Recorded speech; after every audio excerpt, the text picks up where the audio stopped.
सभापति महोदय, तमिलनाडु से ही डॉक्टर एपीजे अबुल कलाम थे और मैं सारे सदन से कहना चाहूंगा, डॉक्टर कलाम का नमाज जनाजा और याकूब मेनन का नमाज जनाजा एक ही दिन हुआ। कितने लोग याकूब मेनन के नमाज जनाजा में गए और कितने डॉक्टर कलाम के नमाज जनाजा में गए?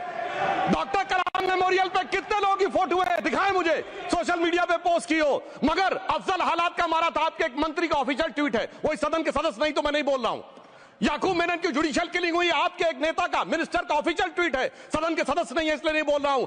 और सर 26/11 आरएसएस ने कराया, सदन के सदस्य बैठे हुए हैं। हाफिज साहब और सुनिए, जाकिर नायक शांति का मसीहा सदन में सदस्य बैठे हुए हैं। सर किसने जोड़ा? मैं नहीं कह रहा हूं जोड़ा, हमने किससे जोड़ा मैं बताना चाहता हूं। मैं अपनी बात, सर मैंने नाम किसी का नहीं लिया। सर आपने उड़ता तीर क्यों पकड़ लिया? सर मैंने नाम नहीं लिया, उड़ता तीर क्यों पकड़ लिया?